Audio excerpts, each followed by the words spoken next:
So this is supposed to be an unboxing video, or this is not a box. We popularly call it nylon. So this is supposed to be an unnyloning video. Anyway, in this nylon, or in this bag, in this leather bag, I have a couple of books I bought some time ago. I got these books in December. I got some in January, and I have been meaning to shoot a video about them. I did not know what type of video I wanted to shoot, but then the idea came to mind, and because I haven't unboxed these books, I couldn't put them up on my shelf.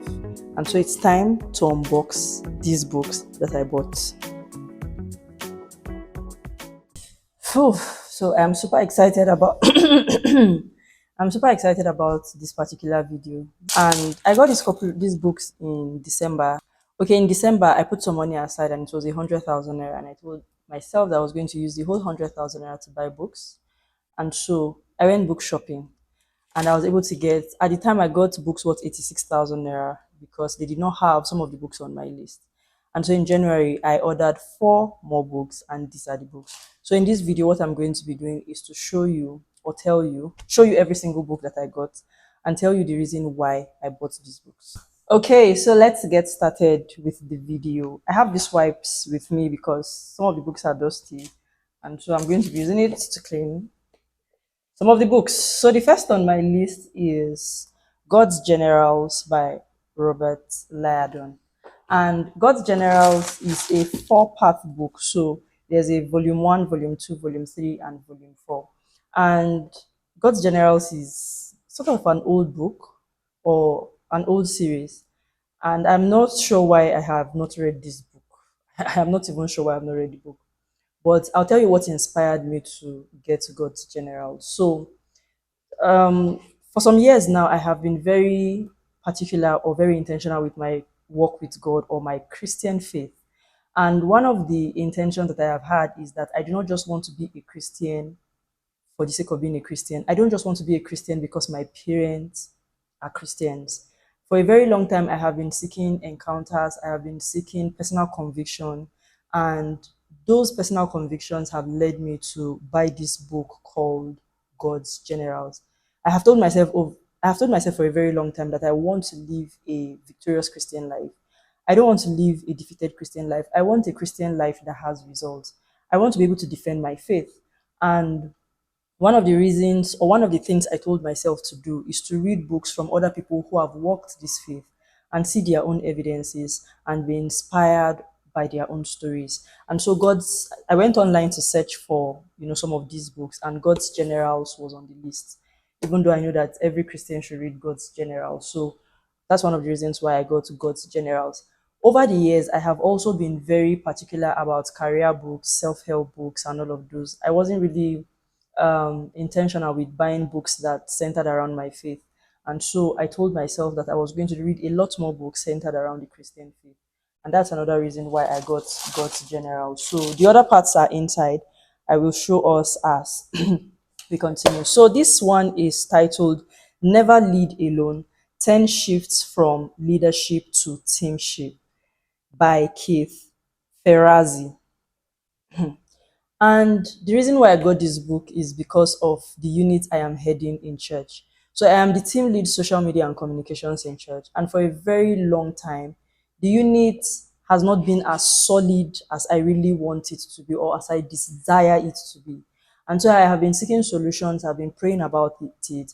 I've been thinking about it really deeply, because I believe that whatsoever God has put in your hands, or I believe that when something is in your hands, or when you are in charge of something, God has really put it in your hands. And sometimes it can be a test as to bigger things to come. And so because I wanted to lead with intention, I wanted to be very intentional about the leadership position, I got this particular book, Never Lead Alone, 10 Shifts from Leadership to Teamship. So this particular one, The Hidden Half, Unseen Forces That Influence Everything. Nothing really. I just liked the title. I feel like it is going to say something that I don't know. The Unseen Forces That Influence Everything by Michael Blastland. I just feel like it contains something that I may need to know. So from the summary here, it says science is in crisis over false findings. Basic economic data is often hopelessly inaccurate. Politics is in a state of disarray. Just when we think we understand how the world works, it fools us. So I'm just curious. I want to know what this author has to say. 5 a.m. club. Funny enough, I've not read the 5 a.m. club, but I've always applied the principle. I Before now, I used to wake up at 4:30 a.m. I'll do my devotion, I'll read books, and just be very intentional from there. I would go on to do my workout routine and things like that. But this routine changed last year. Last year, I had a whole lot of clients, and I was even struggling with sleep. So every opportunity that I got, I I kind of used every opportunity to sleep because I couldn't sleep because of client jobs. I wasn't complaining anyway, but like I really, really, really felt it. And so that sleep pattern last year really messed with my normal sleep pattern. So now I'm still struggling to get back to my sleep pattern. For example, I still sleep till like 8 a.m., 7 a.m. ish before I get out of bed. And when I get out of bed by 7 a.m., I'm still like feeling really, really sleepy. Like my eyes will be heavy. If I go back to bed, I'll still be able to sleep till like 10 a.m. and sometimes 12 noon. So my sleep pattern has been a mess. Anywho, 5 a.m. club, I have always embodied the principle before now, even though I have not read the book. My friend Maureen has been disturbing me to read 5 a.m. club, not necessarily disturbing anyway. She encouraged me to read it, because she just feels like you don't know it all. There will still be some things, some gems that you need to pick, and that's one of the reasons why I got it. Oh, okay. Um, book dividers. I really like these people I get books from. Whenever I get books from them, I mean, you can imagine how many book dividers are here. They are always generous with book dividers. Okay, so on to the next one. Sorry, my hand is soiled. So the next book is Healing the Sick by T.L. Osborne. And I'll tell you the story behind this book. So sometime last year, myself and my husband were taking a walk out of our estate. And while we were approaching the estate gates, we saw this couple.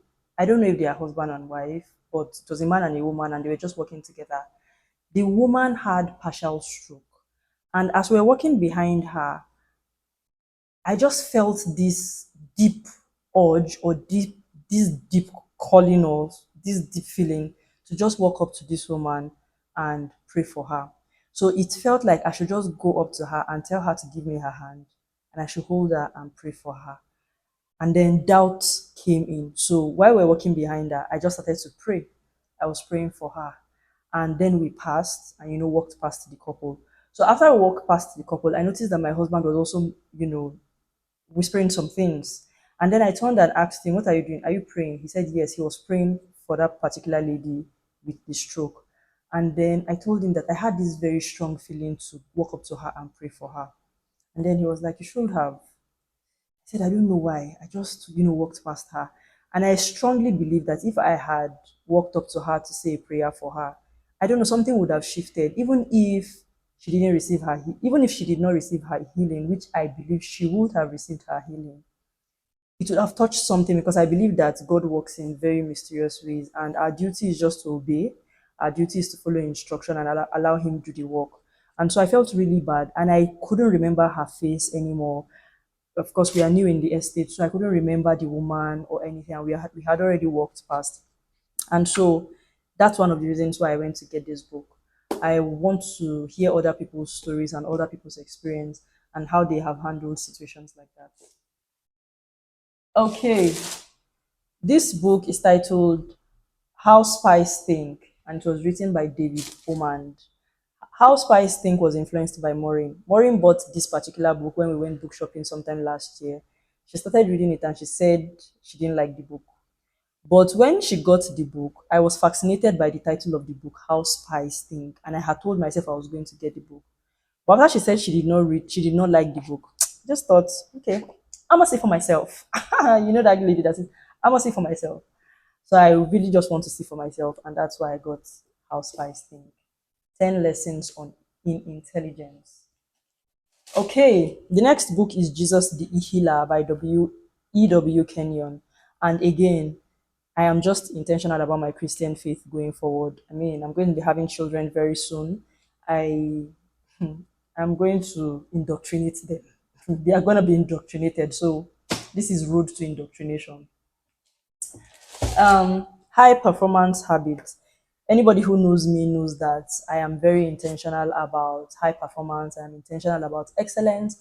I'm intentional about doing what needs to be done. I'm intentional about putting in the work, discipline, and things like that.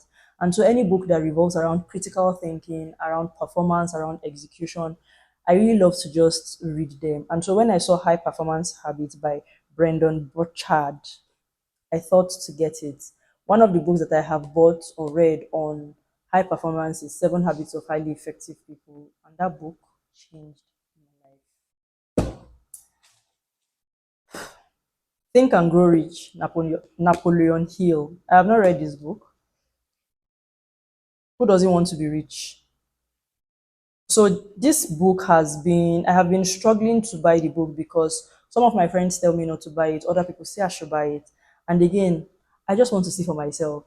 Think and Grow Rich because I want to be rich. Okay, the next book is Managing God's Money, a Biblical Guide by Randy Alcorn. And I've got this book because when my income started to grow or increase, I saw it as God's blessing. I saw it as, money started to come in. And for a lot of time, after investing, after saving, you know, it felt like I started to feel like I was living lavishly, sort of, I don't know. So I wanted to be intentional. One of the prayers I prayed when my income started to increase was that God should show me what I need to do with this money. He should even show me how to save the money, how to invest the money. And I just want to see what this author has to say about managing God's money. Okay, Blink by Malcolm Gladwell, and The Power of Thinking Without Thinking. I kind of will read any book that Malcolm Gladwell writes. Malcolm Gladwell wrote Tipping Point, and I really loved the book Tipping Point, and so I have been meaning to buy Blink for a very long time. I listen to his podcast a lot. I listen to interview sessions he has had with Adam Grant. I listen to, a lot of things that he has to say. So I'd like to see what he has to say about Blink. The next book is The Enemy Called Average. For someone who was born and who lives in Nigeria, it feels like mediocrity is what is celebrated. You when you give somebody a job to do, you kind of like expect a mediocre job. That has been the atmosphere around Nigeria and some part of Africa. And I have told myself, in fact, one of the things that inspired this book was whenever I see an elevator in a particular place, and I know that that elevator is managed by Nigerians, I tell myself I'm not going to enter into the elevator because I have had scary experiences or a particular scary experience with an elevator where we were in the elevator with some friends and it went up a bit and came down. And so I was very scared. And I told myself, and if it is a Nigerian that is managing the elevator, I was not going to go on it. But then I remember that I am Nigerian.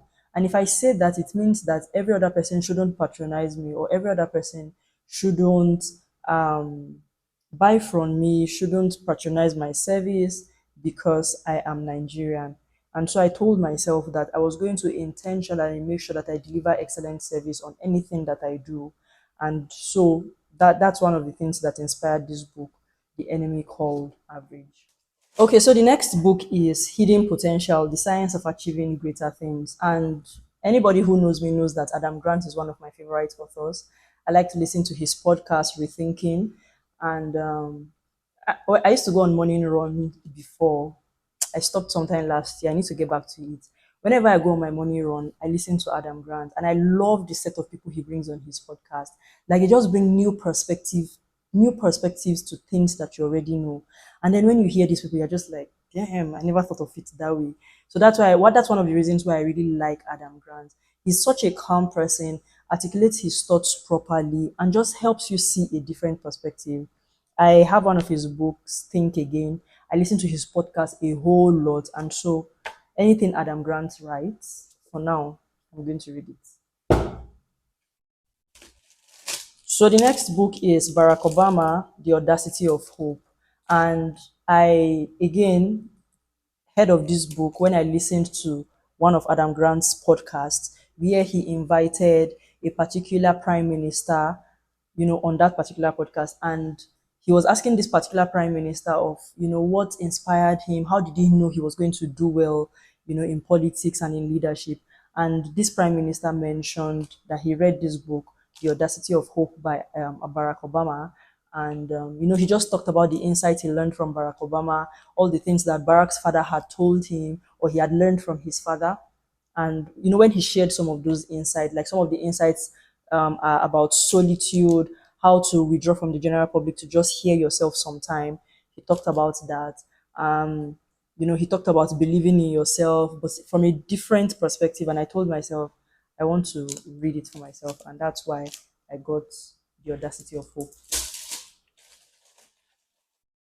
Okay, so this is another volume of God's Generals. I'll just put every other God's Generals aside. Okay, the next book is A Divine Revelation of Heaven by Mary Kay Baxter. Remember earlier I mentioned that I want to take my Christian faith very seriously and I want to do it with knowledge and not just speak ignorantly. I want to hear what other people have to say. I want to hear other people's experiences or, see other people's experiences.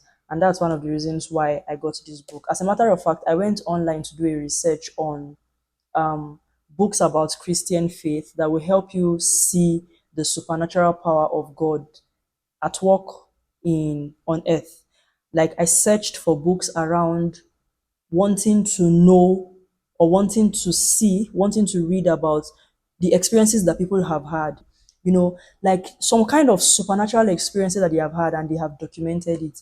And so I told myself I wanted to read some of those books. And that's one of the reasons why I got A Divine Revelation of Heaven. Another reason is or another inspiration is my dad. I reached out to my dad. My dad is a pastor and he has been a very good leader or a very good inspiration when it comes to the Christian faith. And I reached out to him and asked him for a couple of Christian books I should read, and he recommended a few of them. Okay, so this is How Successful People Think by John C. Maxwell. Of course, we all should read any book that John C. Maxwell writes. And again, it's just about the mindset. I mean, how successful people think. I want to be successful. I want to know how successful people think. So I want to see or hear what he has to say. This is Tough Times Never Last, but Tough People Do by Robert Schuller. And calling this book or just mentioning the name of the author, I can hear my dad's voice. My dad kept yelling, Robert Schuller, Robert Schuller, Robert Schuller, go and buy Robert Schuller's books. When I spoke with him a few weeks ago about books I wanted to buy to elevate my Christian life or to be intentional about my work with God, and he kept saying, Schuller, Schuller, Schuller, go and buy Robert Schuller.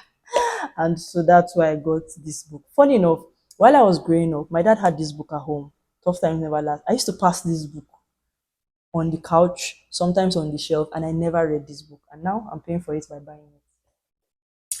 Okay, this next one is on FU asterisk K yourself because no vulgar words here. Anyway, no inspiration in particular. When I got to the bookstore, I saw this book and I have seen it online. Get Out of Your Head and Into the Life by Gary John Bishop. And I just thought, let me hear what he has to say. I'm gonna see for myself. The next book is Harvard Business Review, Aligning Technology with Strategy. It's very easy to say we have to plan, we have to be strategic about the business we want to start, we have to hold strategy meetings. It's very easy to hop on a lot of strategy meetings without thinking about the feasibility of some of the ideas that come out of those strategy meetings. And so when I saw Aligning Technology with Strategy, I really wanted to read this book because I mean, technology is just going to be getting better and better as the years, progress. Technology is going to progress. Technology is going to unravel. There's going to be a lot of innovation, and I don't want to be left behind. So I want to be on teams and be able to ask questions about how does technology fit into this plan that we currently have on board? How does technology fit into all these ideas that we are pouring out? And so I decided to get aligning technology with strategy. That's the first reason. The second reason is I want to read anything that Harvard Business or any Harvard Business Review. I have a couple of them written down. I have not just found them.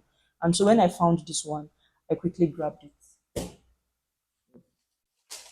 Oh, the next book is The Diary of a CEO, The 33 Laws of Business and Life.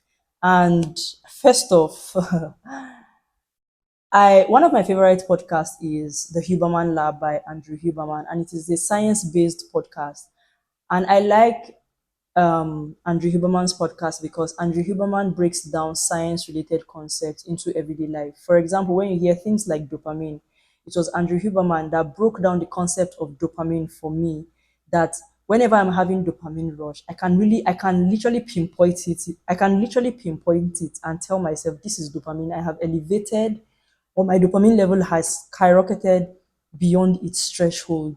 And this, I am able to figure this out because of Andrew Huberman's podcast.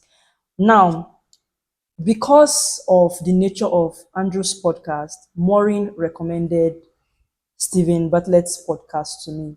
And she sent me this particular session where it was Evie Pomparas being interviewed by Stephen Bartlett, and it blew my mind, literally. And so since then, I have committed to listening or watching Stephen Bartlett's podcast. And the title of the podcast, or the name of the podcast, is The Diary of a CEO. And it is not for the weak mind. It is, most of those videos are 2 hours long, 3 hours long, and I'll sit down with my pen and my book and I'm taking notes, I'm reading. I get content ideas a lot from them, and I get a lot of mindset shifts. That's the nature of Andrew Huberman's podcast too. And so when I had told myself that I was going to buy The Diary of a CEO since I like his podcast, I love Stephen Bartlett. I love how he thinks. I love how his mind works. I love his interview sessions. He's a very young guy and he's an angel investor. He's currently on Shark Tank. He just inspires me on so many levels. Or when I see high performers, I just want to tap into their knowledge because I mean, not a lot of us are exposed to some of the opportunities that they have. But I also believe that it can happen. I believe that you can be wherever you want to be. I believe that you can be whoever you want to be. And if we have people who have walked the path, it would be nice to hear what they have to say or how they navigated the path. And so that's one of the reasons why I got The Diary of a CEO, 33 Laws of Business and Life. The next book on our list is, okay, this is the invoice. The next book on our list is Bringing Up Girls by Dr. James Dobson. I want to know what Dr. James has to say. I'm married now and I hope to have kids someday. So I am now intentional about reading books about how to raise children. And so I want to hear what Dr. James has to say about raising girls. I'm the only girl in my family, or the only female child in my family. And I would say my parents did an amazing job with me. And so sometimes I get advice from my dad. My mom is no more. My mom is late. I would have gotten a lot of advice from her. We used to gist then when she was alive. Anyway, I'm hoping that Dr. James has some good advice to offer me. Good to Great. Good to Great by Jim Collins. I'm so surprised that I do not have this book. In fact, I have to look at my stash to be sure that I don't have this book because I had the soft copy and I started to read it, but I have not finished. I struggle with books that have tiny print, especially when they are soft copy. So I wanted to read Good to Great for a very long time. I'm somewhere in the middle, but I'm not done. So I thought to get it because I don't think I have the hard copy. And if this is a second copy I am getting, then I would have to give this one out. Why some companies make the leap and others do not? Because we are going to be establishing companies, we are going to be CEOs of companies, founders of companies. I am going to be a founder of companies, and so I need to know how it is done. So the next book is The Innovator's Dilemma: When New Technologies Cause Great Firms to Fail. And again, this is the digital age. So anything that you can latch on as it relates to digitalization, technology, I believe that you should grab them as soon as you can, because in the next 5 or to 6 years, you wouldn't be employable, or you wouldn't, I mean, you'll be left behind if you don't know how the digital space works. And so that's one of the reasons why I got the Innovator's Dilemma. Rework. Change the way you work forever. This is peer pressure made me get this book. I've been seeing that a lot of people have been getting it on Instagram. I follow a lot of book lovers on Instagram, and they've talked about this book. So I succumbed to peer pressure. The next book is Small Business, Big Money by Akin Alabi. Akin Alabi is a profound, prolific writer about the Nigerian space, the Nigerian business space. And so I thought to buy his book. I have the other book, How to Sell to Nigerians. And so I thought to buy Small Business, Big Money by Akin Alabi. The last but not the least is Great by Angela Duckworth.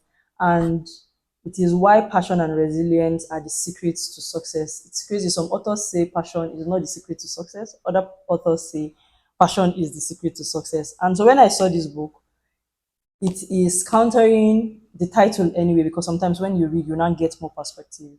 But when I saw the title, it is countering something that a favorite author said about passion not being the secret to career success. And so I want to see both sides. Let me just see both sides and hear what they have to say and choose my own side.